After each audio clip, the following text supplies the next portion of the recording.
All right, welcome into another episode of the Lowdown Sports Show. This show is brought to you by the Basketball Podcast Network, presented by DraftKings. I'm your host, Drew, And I'm BJ. and we're here to get the lowdown on all things basketball. We're excited. Our Mavericks are in the Western Conference Finals. Just want to shout that out first Heck and yeah. foremost. Heck Hey, yeah. and we do have a jam-packed episode coming up. A lot of things to talk about. A lot of basketball news on court and off to talk about today, and some very good with it or quit it. I'm back at the helm asking the questions today, So you know it's so gonna be good. it's gonna be good. We got plenty to talk about today, and just wondering, BJ, are you ready? I hope this episode goes better for my prediction skills than last one did. But let's try it out. Let's go. Oi, I don't know. I'll say Never we been more happy to be wrong. I'll say that. We shall see. Well, ladies and gentlemen, let's get things started off on the NBA playoff side of things. We're in the conference finals. Finally, well, I say Hmm. finally. It happened really fast. It seems like, Yeah. and Where did that one come from? one game at the start of this recording anyway has been played so far. We'll have had one more, maybe two more. I believe two more Yeah, I think played so. by the time you guys listen to this. Yeah, Miami and Boston will have played their second game. Um, so by the time you check this out, Dallas and Golden State will be getting ready for game two. But we are here, and that's who's on the Western Conference final side of things, Dallas and Golden State, just like everyone predicted. And on the Eastern Conference side of things, Miami and Boston, just like everyone predicted. And you want to know something funny, BJ, about the teams that are in the conference finals? What's that? They're seeded one, two, three, four. Oh yeah, that is funny how that One seed worked out. Miami, two seed Boston, three seed Golden State, four seed Dallas. Yeah, What and do I you know? I know. I mean, before the season, Drew, or well, not maybe before the season, but back like when we were early in season two of the Lowdown, we talked about how Hmm. good both Golden State and Phoenix were this year and how that would be a dream Western Conference Finals matchup. We were close to getting it, but honestly, I think I like this one a little bit better if I'm being a Oh little yeah. selfish. But Oh yeah. I like this one a lot better. All right, let's start in the East where we always do. Um, BJ, yeah, it's Miami and Boston. Remember the last time we had Miami and Boston in the Eastern Conference Finals? When was that? that was in the bubble, wasn't it? 2020. Yes. And Yeah. sorry, I was thinking further back than that, Oh, but just thinking about the history of the Heat and Celtics yeah. matchups over Back the when years in LeBron the was in the part of the past, Heat. yeah, the past 10 years or so Hmm. when they've been battling it out. But yeah, they recently matched up back in the bubble in 2020, and the instant image that comes to mind from that series is that Bam out of bio block on Jason Tatum to Yeah. seal one of those games.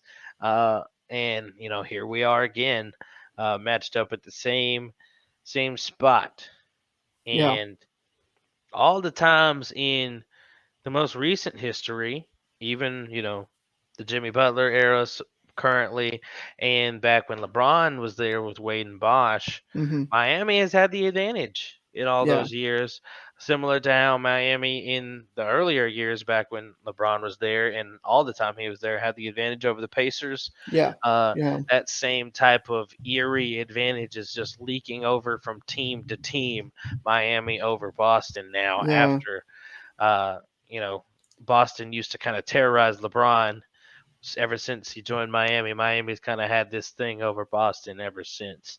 Yeah. And, Miami still, as we get into the meat of this series here, took over game one. Miami still undefeated, BJ, at home in the playoffs. Yeah. And they won this first matchup 118-107.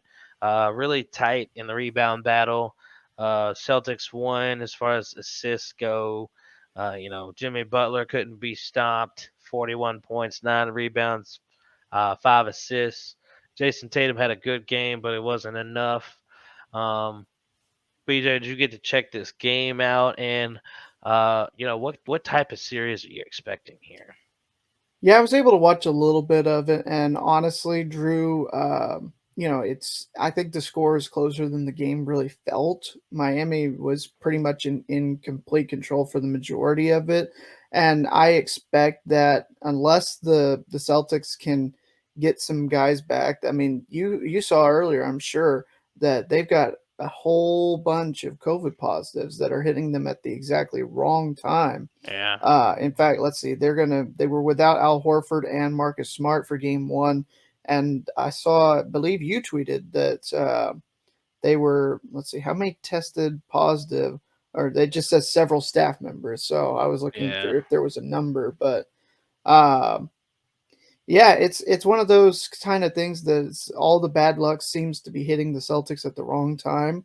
They were so lucky to stay healthy as long as they did, and they took advantage of the Bucks being banged up, not having Chris Middleton, and still like a historic series from Giannis Antetokounmpo, and they still were not able to get past Boston with all of that from Giannis. It's just they really did miss Middleton more than it looked like they were going to. It looked like, especially after game five, that they had really, seized the momentum and they might have an opportunity to close it at home. And then the luck of the corgi ran out, I guess. So, uh, but yeah, I, without knowing for sure how severe this, outbreak is going to be for Celtics and how many games their star players might miss, and they're going to be lacking, and they need every bit of health and then some probably to have a chance in this series.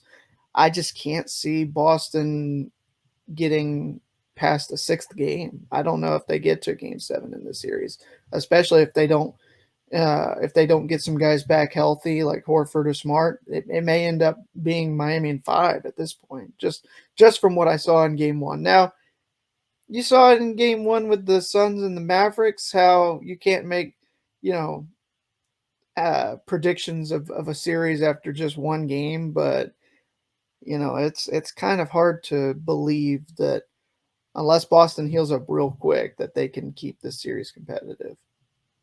BJ, I'm not really superstitious, but I am a little A stitious. little stitious, okay. Little stitious.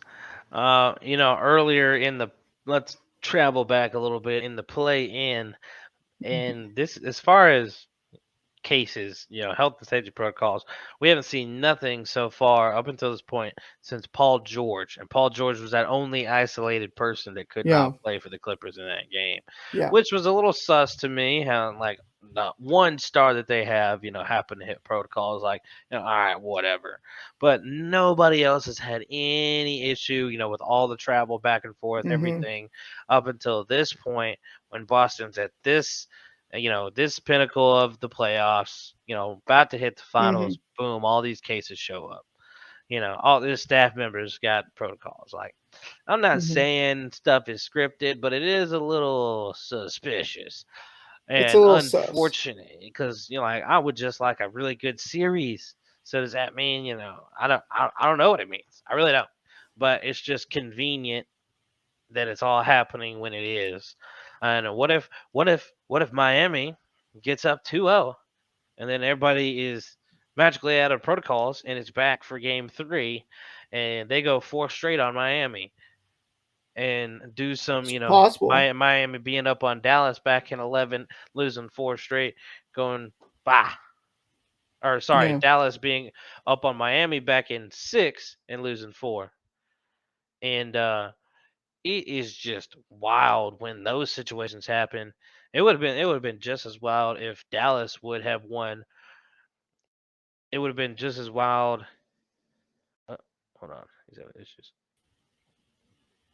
It would have been just as wild if Dallas had won four straight against Phoenix after those first couple of losses. They ended up Yeah. winning, which is still surprising in itself. But Yeah. four straight in a row is still four straight. It's still like, Yeah. whoa, what just happened here? So, And it um, certainly is possible. I mean, that's I'm not saying that, like I said, you can make a prediction about the series based on one game because, you know, you've got all the cold takes from Skip Bayless and everything like that saying somewhere out there somebody's saying Suns in 8 or something like that. Just mhm. just for the humor side of it. But just for right now, until we know more about how long some of the Celtic stars are going to be out, and maybe it's a false positive, or maybe I don't know, who knows, maybe they'll be able to be back for game 3, maybe even as early as game 2, if they are clear isolation for however long they have to isolate for without showing symptoms. I think it was like 48 hours. So let's say they tested positive on Monday. Game 1 was Tuesday. They don't test positive on Tuesday. When they get tested on Wednesday, they don't test positive.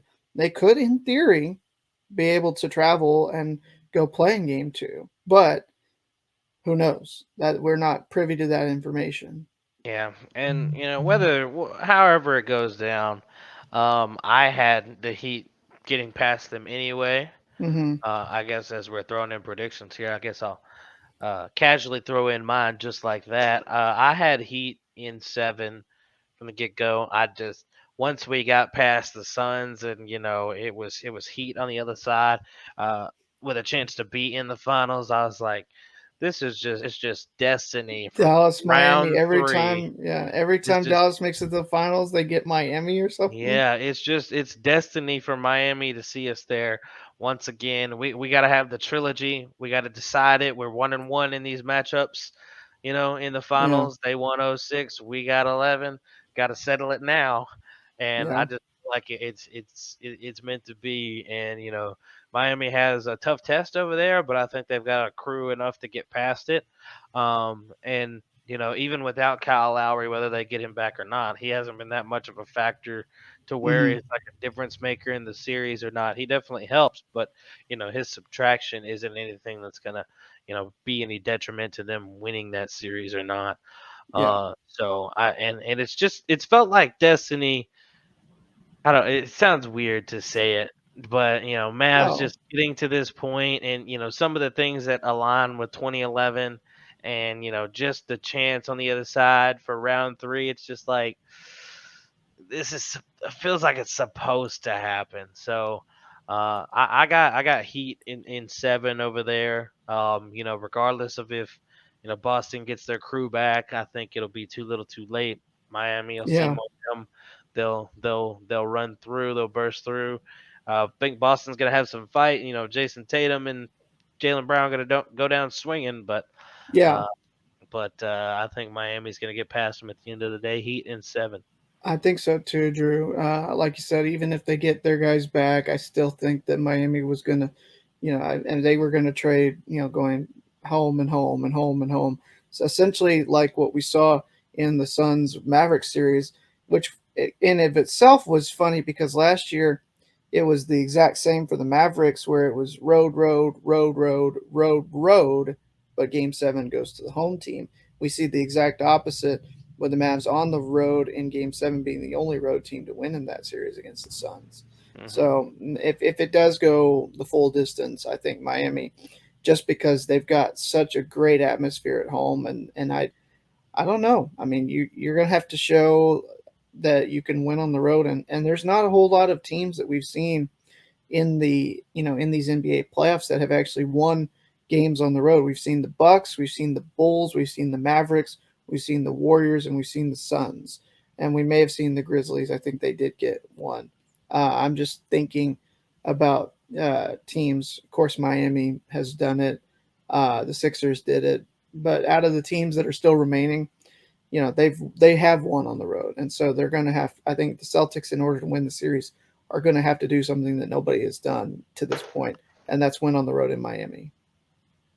Yeah, it's gonna be tough, but I don't think they'll be able to climb past. But I don't think we'll so either. we'll see. We shall see indeed. Um, do you think the Celtics can get Game 2 since this will be coming out after the game? No, not Okay, from what I've seen. Heat Not in start game 2-0. one. Yeah, I think it's Okay. Heat 2-0. Now, if Boston can defend the home court like they were able to do in game 2 and game 7 against the Bucks, Hmm. then they will have a chance to get it back to Miami in a tie series. Okay. All right, let's go to the Western Conference side of things. And BJ, like I said, we're so excited about our Dallas Mavericks making, and he's got the hat on as we're talking Hmm. today. Mavs making the Western Conference Finals for the first time in 11 years. They've done a Uh, whole lot of things for the first time in 11 years this postseason, too. yeah, they have, and that's what I'm saying. All these parallels, it's destiny. Gotta believe in it. Uh, and we don't want to get a little too crazy with destiny. We know how Daenerys Targaryen got in Game of Thrones, got a little too. Spoilers, spoilers, spoilers. No. And that is my destiny. Like, oh no, you're possessed now. Okay, but yeah, Dallas Mavericks gonna be taking on a multi-time champion crew, a part of the squad that's been taken over the last series of years when they're Hmm. with their dynasty winning 3 out of 4 in that bit of championship run that they had there, and been there done that crew. Steph Curry, 2-time MVP, you know, defense player of the year on the other side. Clay, young Jordan Poole and that squad. Steve Kerr, the daunting task across Hmm. from them. But BJ, we like this matchup we had. We liked it during the regular season when we won the series 3-1, and we liked it if we'd have saw them in the first round. Uh, as we were talking about matchups and seeding early on. Yeah. Uh, Looking forward to this one, and I've been listening to a lot of different talk about it, as you can imagine, Hmm. in the build up to tonight's game, as it's being recorded on a Wednesday for Game One. BJ, I think the Dallas Mavericks can get at least one of these to start off on the road, and I'm okay with just one. I just don't Yeah. want another 2-0 hole because I think the Warriors will see red and they know what we're capable of as far as coming back, and they'll make sure we don't do that. And I don't want to be in that hole against a team that has the type of confidence that Golden State can easily crawl into. Yeah. I Yeah. I think think, I think to take the reins here on this series and really kind of shift it in your favor, whether you lose the following or not, you got to take game one. I think game one is just going to set the tone for like we're not just here by accident. Like we're good enough, like the 11 team was in actuality, to be here, even though same type of one of the parallels again. Same type of disadvantage. We lost a key player going into the playoffs, or I mean, we've lost him for months before this, but a big time loss going into playoffs. Karan Butler for the team back in 2011, and hmm, this year Tim Hardaway Jr. going into playoffs for 2022. So a yeah. lot of things are reminiscent of 11, and it's not working out the exact same way. It wasn't meant to, but it's paralleled enough to where I think if we can get in game one, we set the tone here. Let's say Golden State answers back with, a win in game two. BJ, we haven't lost at home since the first game of the playoffs. Without Yep, Luca. exactly. With Luca, we do not lose at home. So I think we can definitely defend home court. Fans are going to show up and show out, even though the tickets were um, if you can afford it, by God, shout out to y'all MFFLs that are gonna be there.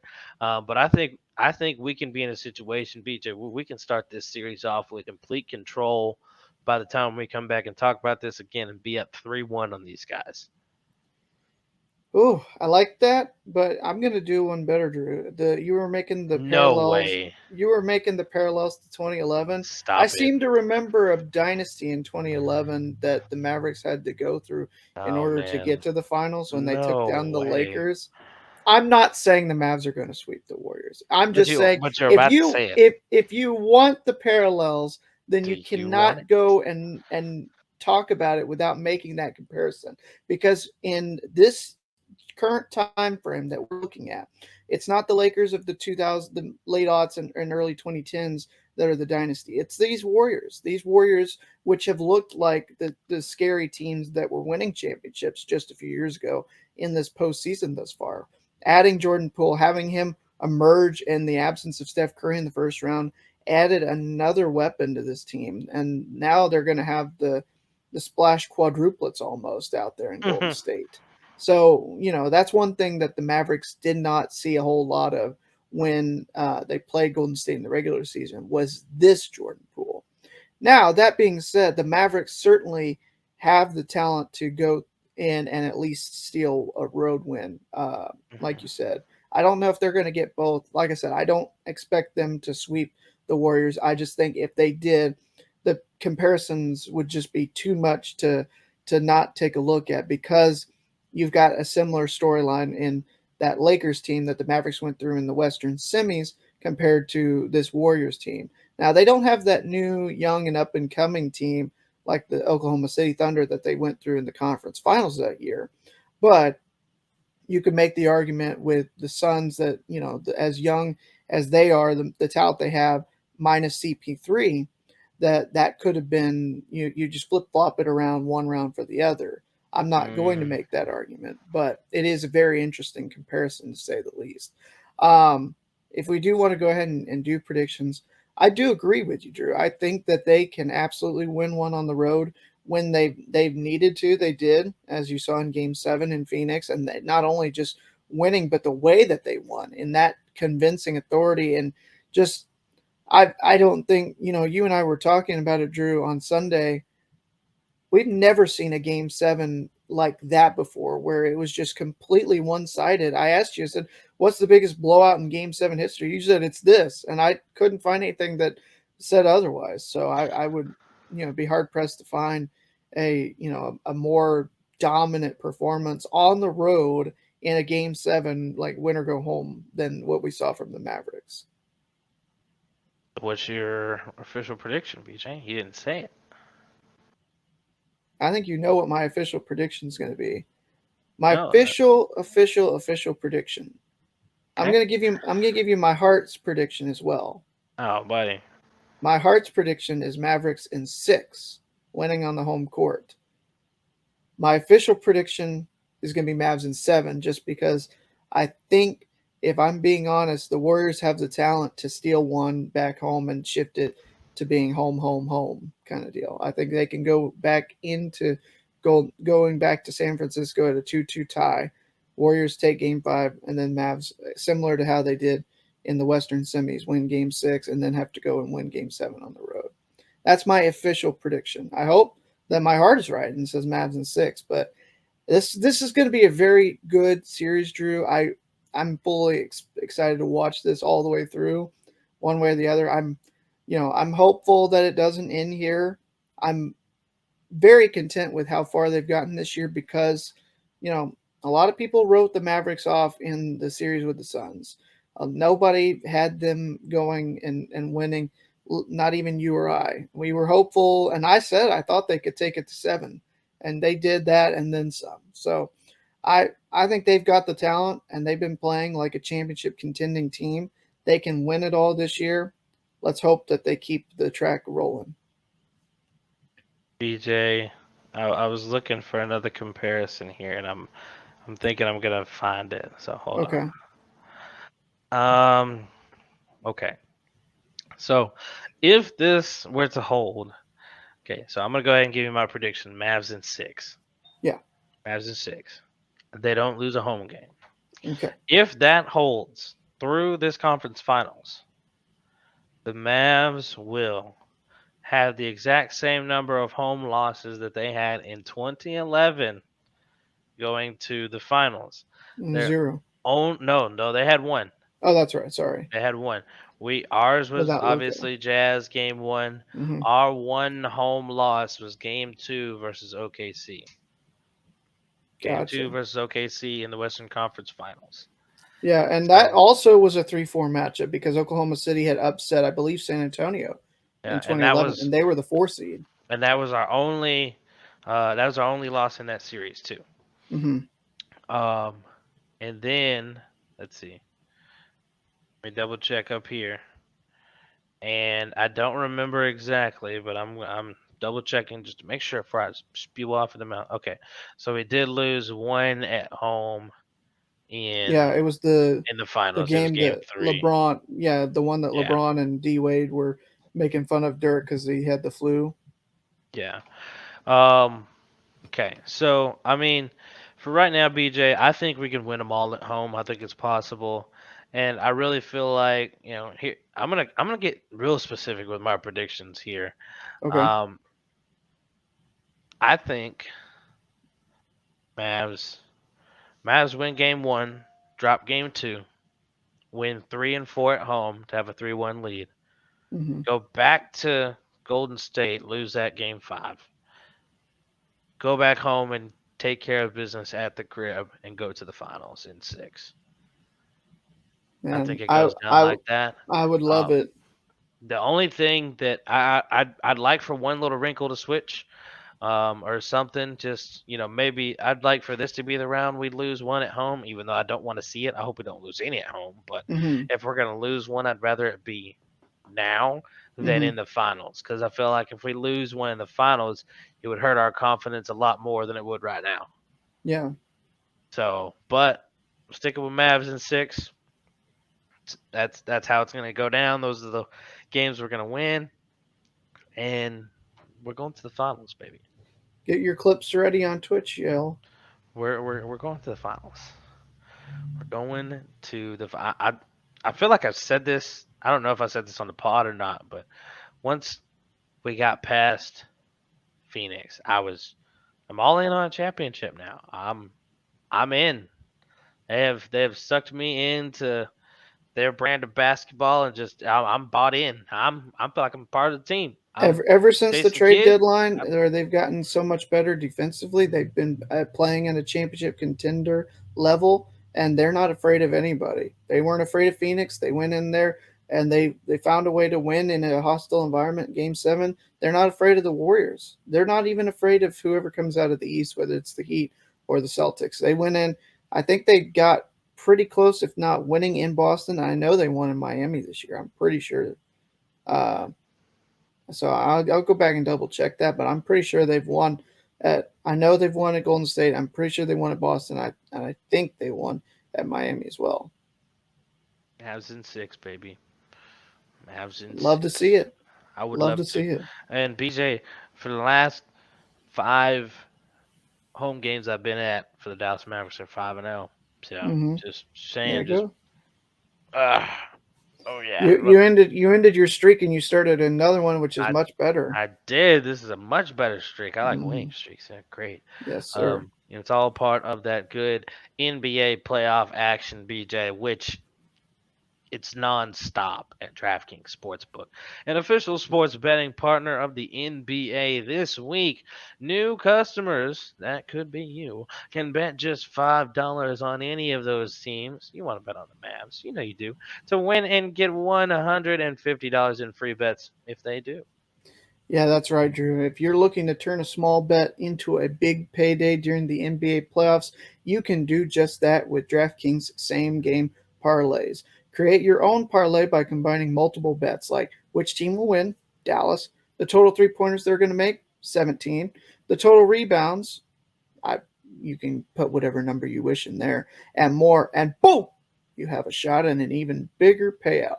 Right now, all customers can place a same game parlay with three or more legs and get a free bet back up to $25 if one leg doesn't hit. Download the DraftKings Sportsbook app now. Use promo code TBPN. Bet $5 on any NBA team to win their game and get $150 in free bets if they do. That's promo code TBPN only at DraftKings Sportsbook. Minimum age and eligibility restrictions apply. See show notes for details. All right, Drew, we're going to shift gears. We're going to talk about the WNBA before we get back into the NBA because we want to talk a little bit about the NBA draft lottery that was on Tuesday night. But first, we Correct. want to address the Brittney Griner situation. She's still being held overseas in Russia by the Russian government. Adam Silver has come out and said that the NBA is also working in terms of trying to get her released. Uh, you wanted to talk about this to start off with. Do we have any new updates on her situation? How she's handling things over there? Well, we've got an update. I mean, not necessarily maybe any words from her. We've got a timeline too of, Hmm. everything that's been going on, how long she's been over there, these Yeah, these past 3 months. But just yeah, this is something I want to talk about today. We've gone, this course of time that she's been over there. We haven't, extensively dove into it yet, but just yeah, yeah, it's just kind of sinking in a little bit more and more as time goes by. Like obviously, it's a big deal. It's been a big deal from the jump, yeah, and it's something I've had discussions with people outside of this podcast. But it's just sinking in more and more. Just like you can't imagine like what's going through her head on a day to day and how she's doing mentally. And not too long ago during the bubble season, I believe it was, she took a break and needed a mental health break then. And just imagine like just this situation like Brittany, there was contemplation at that first time she took that break whether she was going to come back and play basketball again. And, yeah, just this situation is just so much worse and so much more traumatic and stressful for her. And she's being used as a bargaining chip. It's not like she's actually, a real criminal out here or anything no, and deserves her detainment by any means no, necessary. And she's just being used as a bargaining chip, and it's sad to see. And I really feel for her and her yeah, family and her wife and everything. Praying for her safe return all the time, and just yes, hoping that she can get back for sure. And sooner rather than later. I know it's probably been the longest 3 months of her life, yeah, over there. And it's just so dumb. It's crazy. It's been 3 months at this yeah. point. It's unfortunately seemed like time has kind of flown by here. um, Unfortunately, I know and it I hadn't for know, her. oh no, it's it probably felt like a whole year's gone by for her, and just the situations that's just Yeah, going on for her. But one of the good things is something that came out earlier today. We heard from, or I saw this news. You probably saw it too. NBA Commissioner Adam Silver says he is working side by side with the WNBA Commissioner Kathy Engelbert in order hmm, to get Brittney Griner out of Russia. Um, she was arrested back in February, as we said. She got arrested for the hash oil in her luggage going to Russia to play for UMMC. I'm not even going to try and say that last part of the UMC team name. I'm not good with this, but I might try later. Uh, the Russian isn't your specialty. I'm just some of those overseas teams' names are just they're just tough sometimes, and I just don't want to Yeah, butcher it. U.S. State Department, since classified her as wrongfully detained, obviously, and case is being handled by U.S. Special Presidential Envoy for Hostage Affairs Roger Carstens. Um, Quote from Adam Silver: "The league, and by that both the WNBA and its brother league, the NBA, we have a huge responsibility to Brittney Griner as one of our players. Uh, Part of our decision to not take a higher profile here, frankly, came at the suggestion of experts in and out of government who felt the best path to getting Brittany was not to amplify the issue. Having said that, there's an enormous role for the public party or for the public to play through protests or letting their representative know how strongly they feel about this. So we're working." Uh, yeah, Kathy Engelbert, the commissioner of the WNBA, is on this issue every single day. Uh, Adam Silver said he's working side by side with her. They've been in touch with the White House, State Department, hostage negotiators at every level of government, and also through the private sector as well. Their number one priority is her health and safety and making sure that she gets out of Russia. hmm, BJ, just kind of a going through the timeline that I said we had here. February 17th is her original detainment day. Um, Apparently, it wasn't known the exact date at the time, but according to Representative Colin Allred, who spoke on March 9th about Brittney Griner, this was the date that Griner was detained after officials at the Russian airport near Moscow said they found the hash oil in her luggage. So it yeah, has been exactly 3 months already, and by the time this comes out, it'll be 3 months and 3 days. But hmm, been a long stinking time. yeah, March 5th, a video of Griner at the airport surfaced. So nearly a month later, And just after that, uh, March 6th, all other American WNBA players got back from their respective teams to get away. Um, quote, we're doing everything we can to see to it that their rights are upheld and respected. That's coming from U.S. Secretary of State Antony Blinken. But a lot of things happening since then. The video or a photo released of Brittney Griner from Russian state TV back on March 8th, posted by CNN. No date on the photo, so don't know if that was a recent photo, Yeah. if that was a first day photo, whatever. It just had no date on it. Detention was extended for Brittney back on March 17th. Report noted Griner's detention would be extended until May 19th, so until tomorrow from when this is recording, at least. So there'll probably be more information coming out, maybe as even we're recording right now, if not tomorrow and the next day by the time this drops. So we'll probably have a significant update for you on this next episode. Yeah. Um, but Griner met with U.S. officials on the 23rd. U.S. consular officials visited Griner in Russia for the first time just a month and 5 days after her detainment, after pressing for access to her. State Department spokesperson confirmed she was well. Um, her cell bunk is a foot too short for a 6'9" person. Mm. Not really a surprise, to be honest, because Yeah. she's extraordinarily tall. Yeah. They probably have things set up for the average, human height. Yeah. Yeah. Maybe at best 6 foot. It's yeah. I was So gonna say it's not that they're trying to, you know, be like unfair or anything like that to her. It's just they don't. There's not. You won't find a whole lot of places that can are, you know. accommodate 6'9" Yeah. individuals. Yeah. Yeah. Yeah. And then you don't get news really for a month about Brittney. Then on April 27th, a former Marine gets released. Biden's administration announced Trevor Reed, former Marine who had been in Russia since 2019, was released in a prisoner exchange. ESPN reported that Griner's camp saw his release as a positive sign for Brittney's future, um, Yeah.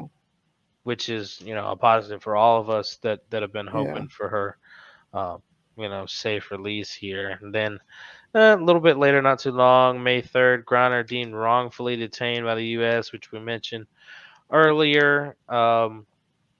WNBA season tipped off. All the home courts have BG42 on it. I saw it on Dallas's court on Hmm. opening night. Got a picture of that. I'll slide that. I'll see if I can slide that on the Instagram actually. And Yeah. then most recently is May 13th. Griner was denied home detention.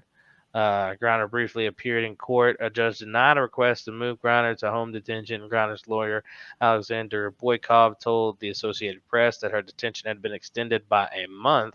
The New York Times reported he expected a trial in about 2 months. So it won't be till mid July until we get a trial. So it definitely seems like it's safe to say that Griner will be missing this season. Not that basketball really matters, but if you No. are, just general fans of the game, don't expect to see Brittney playing this year, probably. But It's just we're just, unfortunate. yeah, I mean, we're just worried about getting her back safely, Yes. Yeah. and we know how she'd be dominating the game if she was playing right now. Do have Yeah. recent news as of today. A little bit more for you. U.S. Embassy said Russian authorities have denied American officials 3 times in May from visiting Griner and called for the Russian Ministry of Foreign Affairs to provide timely consular access. Embassy was denied visits. So getting, I don't know. It's just it's stressful. The more time goes on, it's just like what could happen. Like, you Yeah. take the bright spots when they come. When the one guy gets released last month, so you get glimmers of hope, and you feel a little better about certain things, but you never feel completely okay because Yeah. she's still over there. You don't know what could happen. You How won't. You long? won't feel good until she's back safely in American custody, Right, and or not obviously even custody is not the right word. and Sorry. obviously Russia doesn't care. They they're not afraid to play hardball. They held that dude for 3 years, so Yeah. who knows what Yeah. what's going to go on here. And if I don't even want to, Yeah. I don't even want to think It's about the duration of it. no. No, it's just one of those situations, Drew, that I mean, without going too political, because I've never wanted this show to get in that way. It's just completely asinine. Some of the things that the Russian government has done this year. I'm not to say, asinine, but just completely.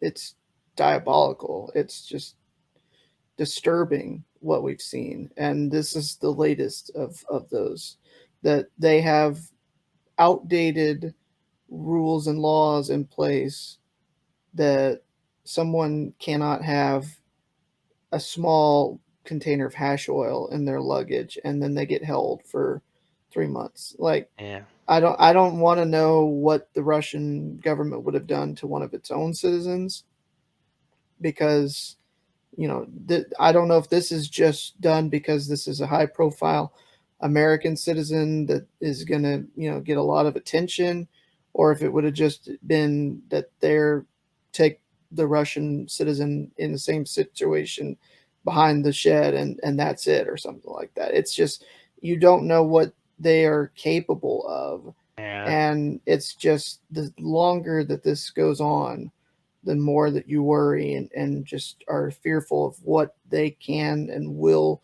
do next. And so we want to negotiate, but we also don't want to necessarily put more terrorists, for lack of a better word, out in the world that we've detained for a reason, that the Russian government wants released. So that, yeah. I'll get off my soapbox now, but I just, we all want to see Brittney Griner safely back here. I don't think there's anybody that you'll find that doesn't want that. Right. Gotta get Griner back home safely for sure. Yeah. Um, let, let's go ahead and shift gears to the basketball side of things. Hmm. Getting into the WNBA season, as we are entering the second week here, or have Hmm. kind of gone through a couple of weeks of Yeah. WNBA so far. This weekend Um, will be the third weekend, I believe. yeah. So plenty of things to talk about from week two. A lot of different stuff has gone on, and a lot of raised eyebrows, like The Rock. That people's eyebrow raise, whatever. It's just some confusing things going on, but also some health and safety protocols as well going on, BJ, because those W players have to what? Fly commercial, Hmm. and the mask mandate has been lifted in airports. So players have been put in health and safety protocols, already missed games, and that's been part of the Mm. turmoil for one of these teams that we'll talk about on here. I've got some specific things I want to hit in week two of BJ. Little more ironed out and specific this time. We were kind of all over the place that first time around, but Hmm. it was a lot. I mean, we had like a week and a half's worth that first time, but Yeah.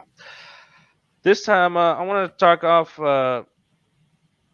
some surprises. Hmm. Um, Namely, I want to talk about the Atlanta Dream. Atlanta Yes. Dream, knew Ryan Howard was ready for the league, but I didn't know she was this ready. I didn't know she was going to be Yeah. kind of lighting up a storm here, and setting some rookie records here. Some of the most points in her first 4 or 5 games of a season here. I believe it was 102. She's like the fourth player with 102 or more, something like that. I'll get the stat here in a second, but she's killing it with the Dream. They're winning. They obviously dominated Dallas to open the season at Dallas Hmm. and have been on a roll and only dropped one since.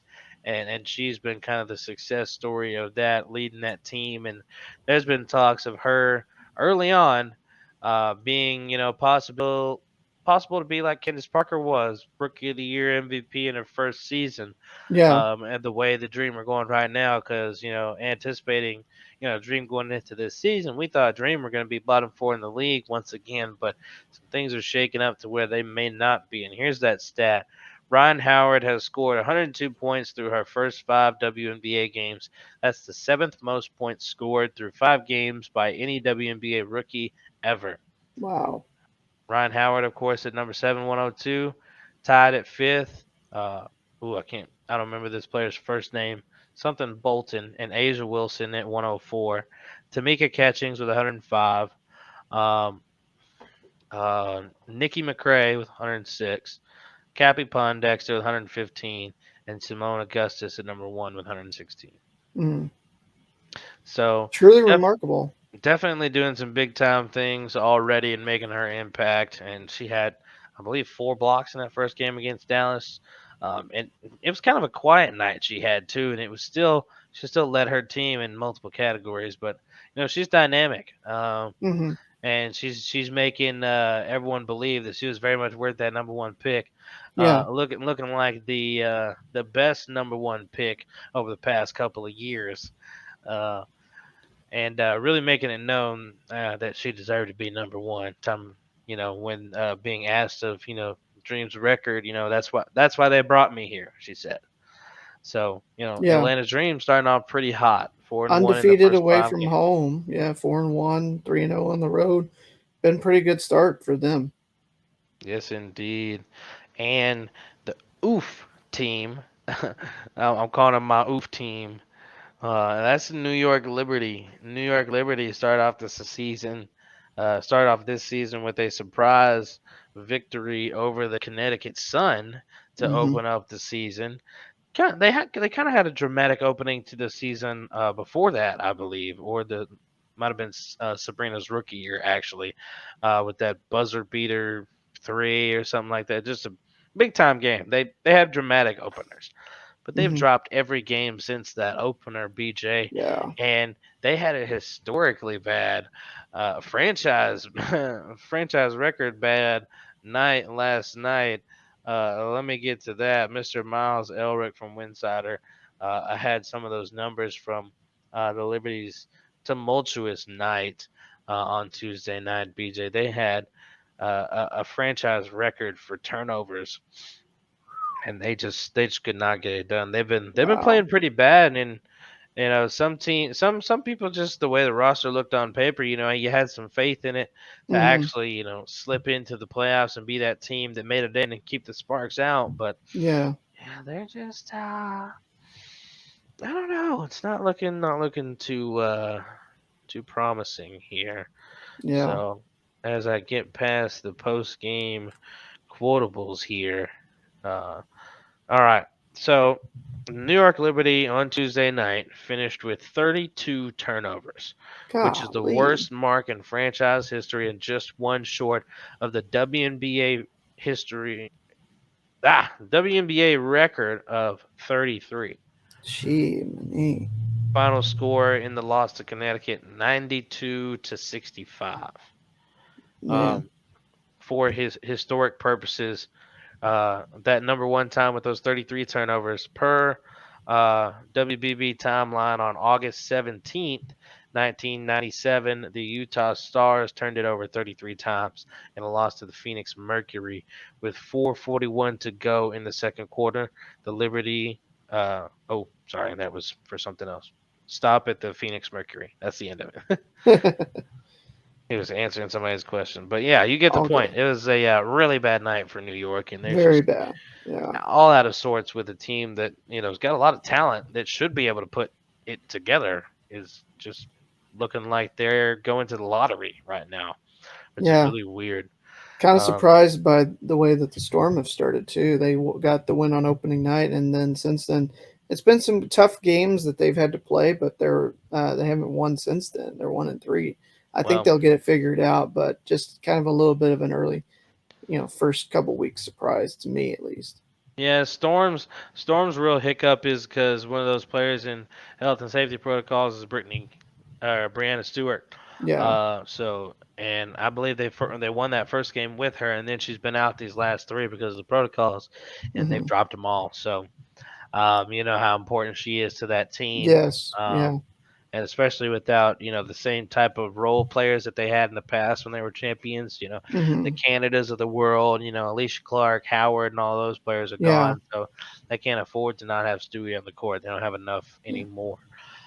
Is she But gonna they're be still a good. back for the game against the Sky? Do you know, or is she still Uh, out? don't know exactly yet. I'd have to check here in a bit. Okay, she could be Um, back as early, if not tonight, then for the Sparks game on Friday.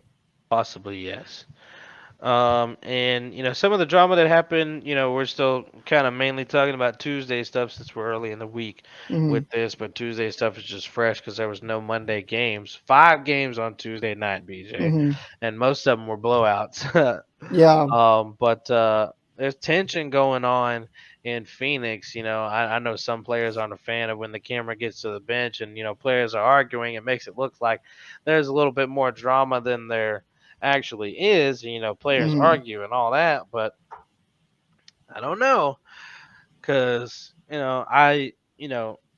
covering Dallas for a little bit, got to, know Skylar Diggins and see, her play style and, the type of person she is as far as competitiveness and things like that. I remember in my early days, I was comparing her competitiveness to like, Russell Westbrook and like the Hmm. intensity out there, just that type of intense player. Well, like when Sky gets mad, she get mad, and women like when that leg gets to shaking sometimes, like like they're about to just go off. And Hmm. her and DT, had a little argument on the sideline. It kind of cut out before it like really got super heated, but Hmm.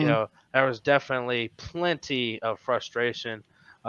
Obviously on the face of Skylar Diggins Smith, and you can just tell in the body language and the way they were talking. Then DT stood up, and then it goes off. So, but Yeah. there's tension there. I'm surprised it actually took this long for something like that to blow up on the bench, just because both of them they DT is a trash talker, and Sky is so competitive, and if she gets hot, then she's hot, Hmm. and I'm just surprised those two didn't butt heads earlier, just because of the personalities that they are, and, their competitiveness and things like that. But yeah, it could be some trouble out there in Phoenix, but who It's knows? possible. They're Let's doing. hope not. Yeah, we'll see though. We'll see. Um, and in Dallas, got some inconsistencies out here. Very, very Yeah. seldom, BJ, do you see a team that cannot hold down home court, but can get it done on the road. Yeah. And that is exactly who the Dallas Wings are right now. Uh, Hmm. Pooped away 2 games at home with good crowds in Arlington, and got tough ones on the road, and have just been up and down, been Yeah. inconsistent. And some of this comes from the play of the star Enrique Gunbowale. There's been it's been said multiple times this team goes as Enrique goes, and it Hmm. seems it's very clear that that is exactly the case. And if you can't rein her in, you can't kind of rein the team in and kind of galvanize the troops. Yeah. And both of those home games, she's had bad games, Yeah. and she's shown emotionally that. Uh, she's still got some of those same old tendencies from some of her earlier years. The upsetness that Yeah. she encounters when she's having a bad game, tough shooting night. I think just like her earlier years and how she always starts off the season. She tries to be aggressive, but she just tries to do too much, kind of force the issue, and she ends up shooting like a horrible percentage. A couple for like 8, 9, 10 or something like that. Hmm. Or like at the half yesterday, Tuesday, she was over at the half and didn't have any points. And it was it's just rough when she's out there, Hmm. obviously in a tizzy. The team staying in it even when she's not scoring in that first half, because Marina's able to get hot and go 4 for 5 and get some buckets. But the steady inconsistencies of the team is like when you go into the second half, and I feel like coach kind of backpedaled on this in the press conference. When we asked her why Marina only played a few minutes in the third there. She was saying it was foul trouble, and then she kind of backpedaled on it. Like, foul trouble, I think. Like, do you think, or is it foul trouble? Like, if it was foul trouble, why do you have to think if it's foul trouble? it doesn't seem like it is. If it was, okay, but if No. she's the hottest player that you had right there, even if she is, at most at that time she was in she'd have had 3 fouls early in the third. That's doable to keep her in there. If she's got 4 right there, okay, sit Yeah. her. But she didn't. So, I don't know. It just seems like whenever they have any type of disagreement, Mabry and VJ, that it's just like it's just immediately go sit down. And you don't hardly see Mabry for the rest of the game all the time, and it's a consistency that was a thing that happened last year and it's something that happened again this year, and Yeah. that fluctuation is just kind of it's kind of an example of the relationship between her and VJ. Like the way her role changes. Last year she started as a starter, was cooking, playing well with Enrique. Then she went to kind of a 6-woman role. You know, um, obviously she's just trying to do what's best for the team. But her and VJ coming to another seems like some spat every once in a while. Maybe there's something in practice or something, but her role goes down even more. She doesn't see the floor anywhere near as much. She goes from being like the clear 6th woman of the year or most improved player to, you can't even put her there anymore because VJ doesn't play her. Yeah. And she goes to like 7th, 8th, 9th woman on on as far as the pecking order goes and how she's utilized. And then now she starts the season off. She doesn't start. She comes off the bench like I don't know 6th, 7th woman off the bench, or six, 7th player. First, second person off the bench. You know what I mean? Um, and then she's been starting the past 3 games. So like it's just a flip flop role kind of thing. It's just kind of however seems like however their relationship is going at the time. Mabry and coach is if she's starting or not. If they're okay, they're good. Mabry's balling, she's starting. If they're arguing more, Mabry starts to miss shots or whatever. She's not starting or she doesn't play as much. And whatever. There's always something, and it's maybe just me that I can tell because I've been around the team, but it's Hmm. always something. But the inconsistencies of that, plus all the big deal that was made about Tierra coming to Dallas, and she played less than 9 minutes in the game. She's not starting. When the first time I ever asked about Tierra starting when she came back, it was kind of like an adamant no. Um, this team, I swear I've heard this in the past. They don't run a lot of plays, so like I don't understand what a whole lot is there for Tierra to figure out. That's just Hmm. so difficult that you can't put her in more to figure it out in real time. Yeah. Um, and especially just the way she was pumped up by Greg and the staff and everything. Oh, walking double double. Oh, this big time player. She's exactly what we needed. Blah blah blah. Then why is she playing 6 to 9 minutes a game? Yeah. I It don't know. doesn't make much sense to me either. But there are things to figure out with a new team, I guess. But Yeah. I think she's smart enough to get it if you just put her out there. And Dallas plays some team defense mostly anyway. But I'll tell you what, BJ, the Mystics had about 42 points in the paint last night out of I think that was nearly half of what they scored in the game. I think it was Something half. like that. Yeah. Yeah, 42 points in the paint.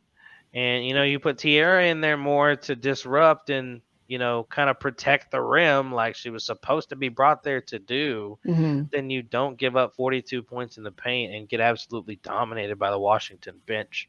Yeah. So, I mean, but whatever. I mean, she's got to learn more. Fine. So, here in a couple of weeks, if she's still averaging less than 10 minutes a game, we're going to have the same conversation. Like, well, coach, it's been 2 more weeks. You've gotten to practice this girl. Why is she not playing all these More. minutes that it sounded like y'all Yeah. was going to play her when y'all traded for her? Is she Hmm. not? Is she not what you thought she was? You got to watch her for Yeah. 3 years. You should have got a good picture of who exactly this player was. Yeah. But whatever. Too much time on Dallas there.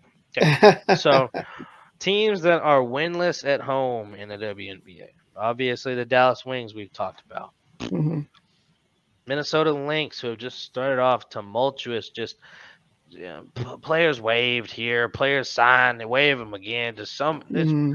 new team every day, dang near with Yeah. this team. And then some of the It's players tough that, to get some consistency. yeah, and some players that Reeve had traded for years ago just can't seem to stay healthy. Natalia Chanwa, who's out with a hamstring now for Minnesota. And Aerial Powers kind of started off the year. Shout out to homie AP, a little bit slow, missing some shots in some games. I think she was Hmm. 1 for 10 and one, and had another tough shooting game. But she's had some others, those others that have been okay, but they needed more from her as far as efficiency goes. But Kayla McBride coming back on Tuesday night was a revelation and won it for the Lynx to get their first win. She come back from Turkey and led them to the first win after starting off 0-4.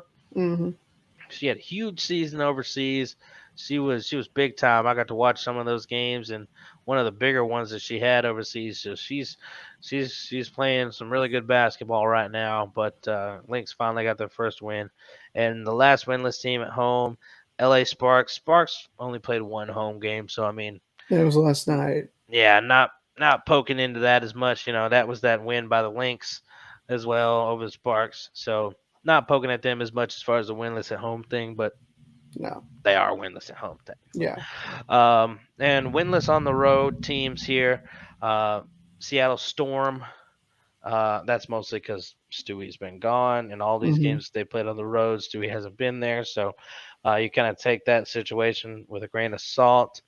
But New York Liberty, obviously, it's not just them having problems on the road. They got problems, period. But Yeah. just notable that they're not winning on the road either. They've only So played once on the road, so that could change. yeah, they're one of those that's only played once, but they're not playing good in general. I bet we'll see them not doing too much winning on the road for a little bit. Uh, Yeah. but we'll see. Teams that you didn't hear a lot about today because they're kind of doing some middle of the pack stuff, or they haven't played enough games yet. The Sun only played a few games. They're 2-1. The stinker to the Liberty that didn't make sense, or else they'd be undefeated 3-0 right now. They're looking really good. Hmm. So not much extra to note about them. They look really good. Go watch them. Um, Washington Mystics, they're a really good team. Shakira Austin is a baller. I love her personality. I like the way she plays the game. She was fun to watch last night. Her and Izzy were a treat to watch go at each other. Shakira, she really talks that cash during the game too. She'd block it. She'd be like, "Yeah, that's right, and flex over on the block and stuff. I like Yeah. that personality stuff. I like that intensity.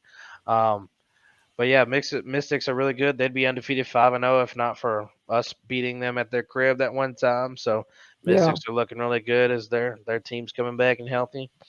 Let's see who else did I have here to mention? Atlanta Dream, like we said, they're 4-1, undefeated road team, doing well. Sky have only played a few games. They're 2-1, defending champs. Um, Dropping the first one back to back. Indiana Fever, they're in their rebuild, but they've already got as many wins as last year. That doesn't mean much because they Wow. stunk last year, Yeah. but they got a couple of wins already, 2-4, not doing Yeah. great. Let's see who else. Mercury, we talked about them having some tension. Aces starting off hot, 4-1. four Yeah. and one with Becky Hammond and company. Asia was the player of the week in week one in the WNBA alongside Ryan Howard of Atlanta. Asia in those first like 4 games, man, she had like 15 blocks in 4 games Yeah. in those first four. I mean, she's Yeah. she's averaging almost 4 blocks a game this season. It's unreal right now. She's screaming defensive player of the year early on, but we'll see how that goes on as season goes. But yeah, um, been uh been an interesting first couple of weeks. Looking forward to see how things shake Absolutely. out. Wings' last home game of the month of May is on Saturday, and they're not back for a while, so they'll have a road trip for a while. That's probably to Hmm. their advantage since they stink at home right now. So we'll see. And they just got Satu back. She won't play in Phoenix, but she will play at home on Saturday. All So right. it'll be Sounds good. good. Be good to have the All Star back, who's fresh off a Euro MVP and championship right now. Hmm. That's great. That is great. BJ, before we dive in, well, actually, let's go ahead and just get it over with. WNBA Fantasy is upon us, ladies and gentlemen. For some reason, BJ is ducking and dodging some WNBA Fantasy. He don't want that smoke. He's done. he's had enough in the NBA realm. He didn't want to jump in here on the WNBA side, but it's fun. It's been Um, a lack of having free time to devote to having fantasy. Feel, but yeah, it's been fun so far. On this side of things, goodness, I got dominated in the first day. Man, on this Ooh. side, there's no, you know how on our NBA side, there's deductions from missed shots, missed free throws, Yeah, turnovers.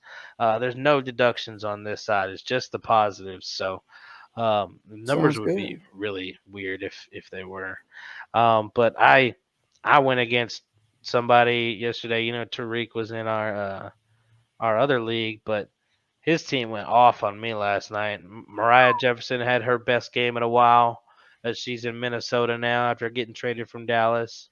She Hmm. put up 42 fantasy points.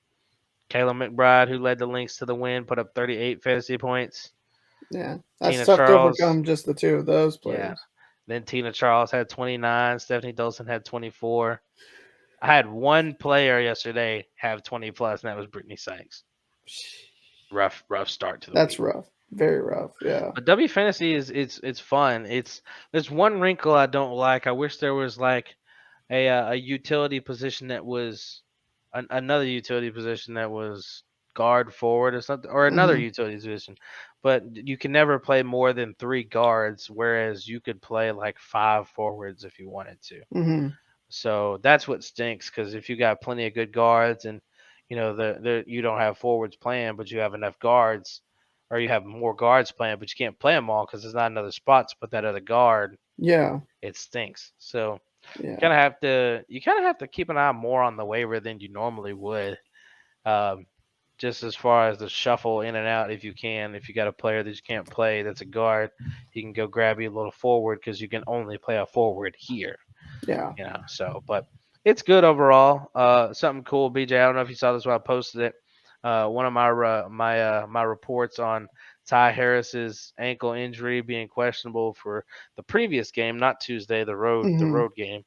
Uh, got put on the WNBA Fantasy update for Ty Harris, and was on there on the ESPN app. So that was I super did see cool that. when somebody sent me a screenshot of that because I didn't find it originally. Somebody sent it to me, so that was super cool. So anybody listening right now, make sure you look out for those Dallas Wings players and those injury reports on your players. You might see my name on there And also reporting treat about him your injury. nice. Yeah, talk to me nice. Talk to me nicely. All right, BJ. I think before we get into with a credit, you wanted to hit some NBA draft lottery stuff real quick, huh? I'll go over it real quick because I know we've gone a little long here in this episode. But the NBA draft lottery last night, there's a lot of good, talented players that will be up, decided. Chet Holmgren, Jabari Smith, Paulo Banchero or Banchero, I mean, and so the order of which those players will go will be decided in June at the NBA draft. But the order of the teams that will get to select from the pool of players was determined last night with Magic winning the lottery. They had a 14% chance to do so. So they get the number one pick. It was apparently 30 years to the day from when they won the 92 draft lottery, which they then used to draft Shaquille O'Neal. Oh, Uh, buddy. yeah, so it's they were very lucky and very magical, if you will. Oh, Uh, stop it. Number two went to Oklahoma City, so they'll get a really good player. The Rockets, I think they had the worst record, but they only get the third pick. Yeah, the most surprising, I think, to me, Drew, was Sacramento. They jumped up and get to pick at number four, just because of the way that the lottery balls all fell. Wait, so who was Uh, third again? so Houston, the Rockets were third, Okay. and the Thunder were second. The And then Magic, Thunder, Rockets, and then who did you just the say? Kings. Kings. Yeah. Kings go fourth. The Pistons will pick in the top five again at number five. Mm-hmm. The Pacers were fell down to six. The Trailblazers will pick at seven. The Lakers pick, which is the Pelicans pick because of the Anthony Davis trade, landed at number eight. The Spurs will pick at number nine. The Wizards pick the 10th pick. New York Knicks get pick number 11. The Thunder's pick that they acquired from the Clippers lands them at 12. the Hornets will be 13, and the Cavaliers will pick at number 14. So those were the results of the lottery last night for the teams that were not in the playoffs. Our Mavericks will have a pretty far pick in the first round, down Mm-hmm. no better than 26 because they have been successful this year in the playoffs. So that's all that really wanted to mention was because how funny it was 30 years to the same day that the Magic got to won the lottery that they then used to pick Shaquille O'Neal. They will also win the 30 years later, and they can pick either Chet Holmgren, Jabari Smith, Paolo Banchero, or whomever they want to pick. There's a Keegan Murray from Iowa. He's a really good player. I've seen him mocked in the top 5. All right, So, BJ. Here's how I think it's gonna go. I don't think Chet Holmgren's gonna go number one. It just wouldn't make sense in Orlando because they've drafted like three tall, skinny guys: Jonathan mm-hmm, Isaac, Mo Bamba. Got a bunch of them suckers. We don't need one that's like 20 pounds smaller than all of them, but mm-hmm, taller. And he's still got to put on like 30, 40 pounds. yeah. Um, so I think here's how I think it's gonna go. Number one pick gonna be Jaden Ivey from Purdue. Oh, okay. Number two Very interesting. to OKC, Chet Holmgren. Mm-hmm. To pair up with Giddy, that would make Oklahoma City fans giddy. I'll tell you that. Oh my gosh, stop. That would be fun though. And number three, Houston is gonna get Pablo Banchero. mm-hmm. I'm just gonna stop at the top three. Those are You my think top three Jabari picks. Smith falls down to like Sacramento though? Yeah, He's been listed as one of the top 3 I know. prospects, but No. wow.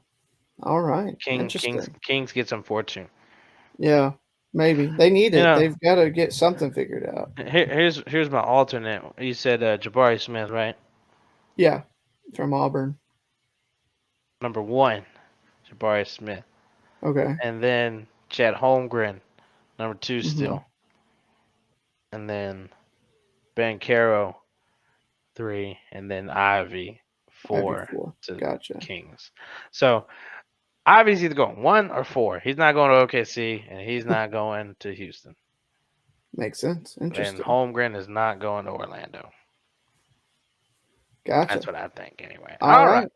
Should be very interesting. We'll have that next month when we get to the NBA draft. We'll do an BJ, episode you on that. you may not be exactly a gamer, or are you? Would you consider yourself a gamer? I mean, I dabble in games every now and again when I've got some time. Well, you about to dabble in a game right now because we got some with it or quit it Woo! on deck, ladies and gentlemen. Got some good stuff right here from All Mr. BJ. right. Are you ready, bro?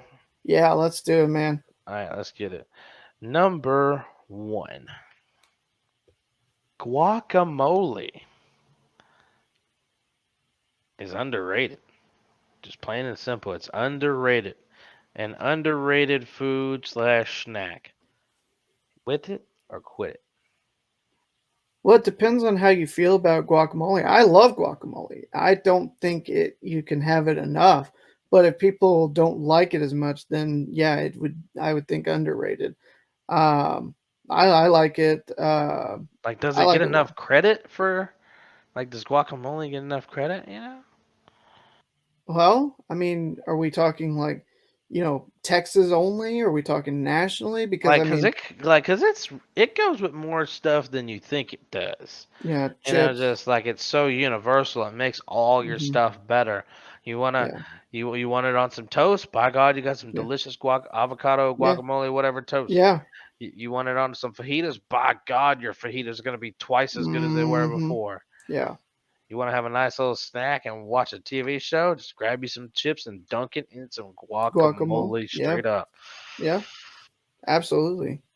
So yeah, I'm with it then in There you that go. respect. I think that I think it gets a lot of appreciation. So I don't know if it's necessarily underrated, but it's worthy of being talked about, and it has so many uses, like you said. Do you think does it get the right amount of appreciation, or does it need more? I don't know because that you said avocado on toast, and I wouldn't necessarily qualify that as guacamole because Okay, sorry, guacamole. yeah, yeah, When I know what they you don't mean. actually when people have avocado toast, they end up spreading it anyway. It's just they Yeah, mash it up and they still call it avocado sometimes. Avocado I toast. think the guacamole adds some more spices too. I don't think it's just avocado. And some people will just put the avocado on there and eat it like that, but I Hmm. like to mash it up. Whatever. You get the Yeah, point. Okay, you're with it. yeah, I got it. yeah. Hmm. Number 2. The Minnesota Lynx will miss the playoffs in Sylvia Fowles' last season. With it or quit it. I hate to do these, early season reactions that are, they got so much time to prove you wrong, and then you're on record as saying, oh yeah, they're not going to make the playoffs or whatever Right. back like from week 2, but they've got to get some consistency there before I feel confident enough to say that I think they'll be in the postseason this year. So for right now, subject to change with it. All right. Number 3. Gas prices will get up to $5 a gallon Uh, before the end of the year. With it or quit it.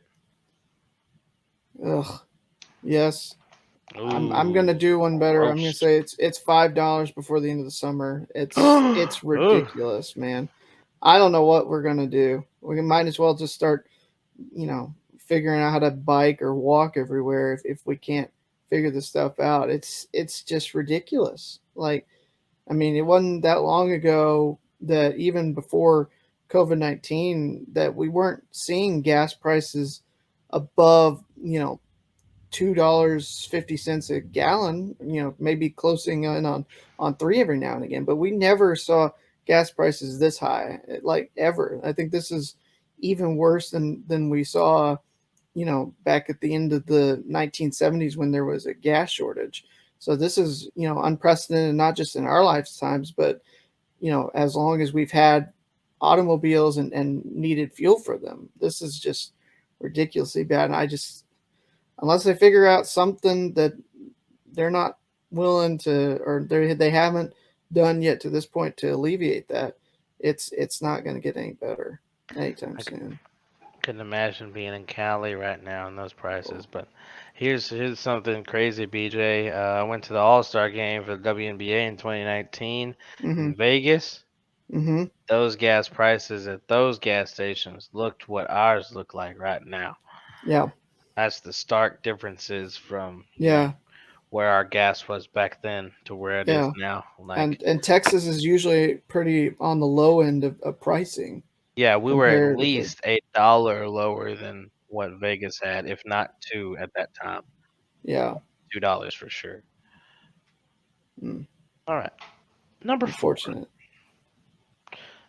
Jimmy Butler of the Miami Heat is a top 10 NBA player. With it or quit it. Oh, that's a good question. 15 is I way I too think easy.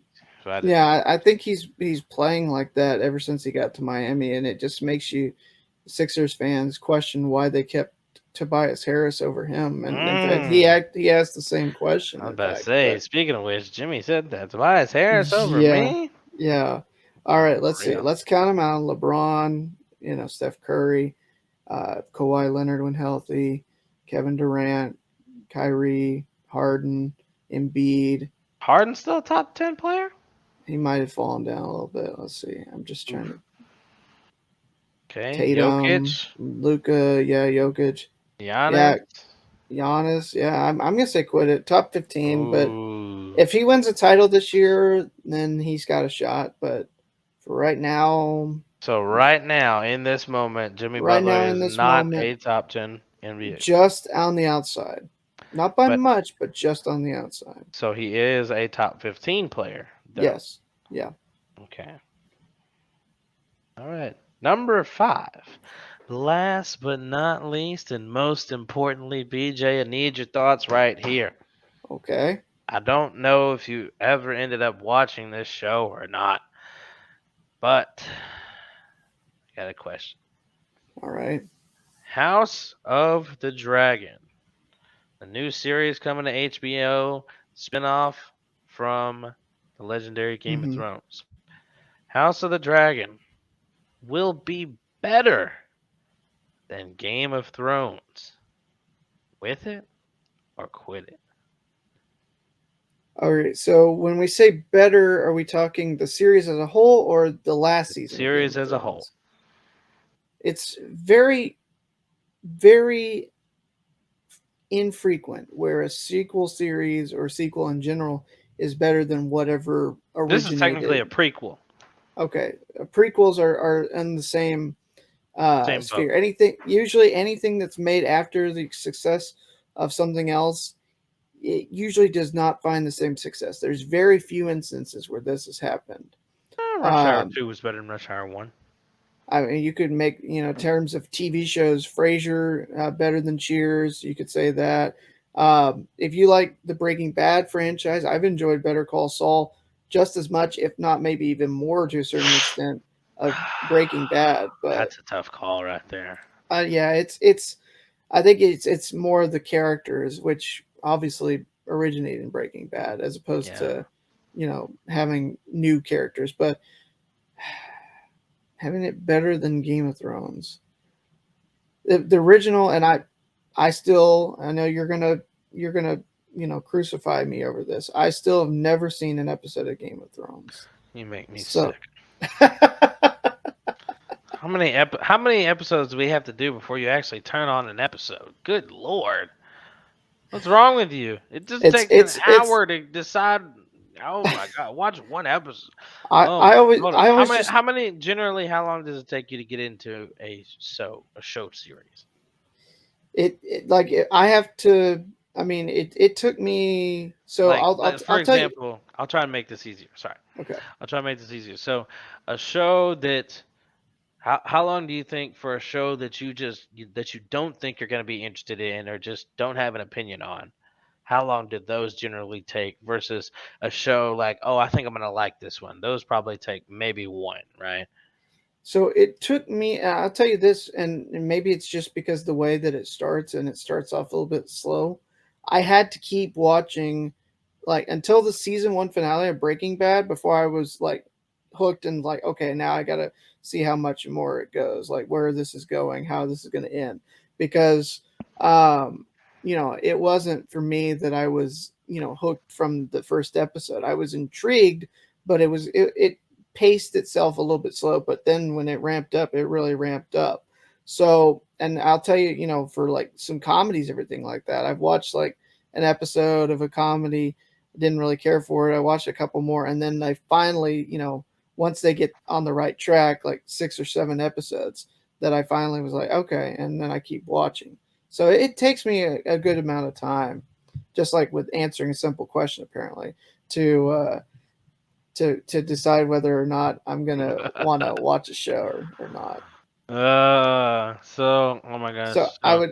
I don't know. I So mean, I'm not one that instantly can so get just hooked on a answer show this by part one of the episode. question and like for a show that you think that you're gonna like, how long do you anticipate that you'll be like, okay, I wanna keep watching this. I plan to watch this tomorrow. So let's give it a season, depending upon how many A episodes are in a season? season. How many episodes? Like if it's a shorter season, Oh my like god, 6 or 7 episodes, then yeah, I need to go the whole season. If it's Oh well, if if it's you like more episodes per season, then it doesn't take as long. Like I can usually my threshold is about 5 or 6 episodes, regardless of the length of a okay, season. But well, for like Game of Thrones, which is longer episodes but less episodes per season, I would say like a full season probably. 6 of the 8 seasons are 10 episodes. I could The probably first two. probably know by halfway through season one. Then I could probably know whether I want to keep watching or not. Okay, That's because you about would the definitely length. be hooked by the end of the season if you weren't midway through. just Okay. because of how it goes. But Yeah, it's more of a watch it, having bro. enough time to get into 8 seasons that are like 90-minute Bro, episodes at times. you can skip the game 2 of the Eastern Conference Finals to watch the. Well, actually, no. Now that if you're sitting down to watch some basketball, you only have to worry about one game. So either before or after the game, watch an episode of Game of Thrones. I'll have Probably to before the I'll game. be set. Yeah, I was gonna say either sacrifice sleep or watch it before. Yeah, turn it on while you're cooking dinner or something and watch it. I don't know, but watch that dang show, bro. All right, Watch all that right. doggone show.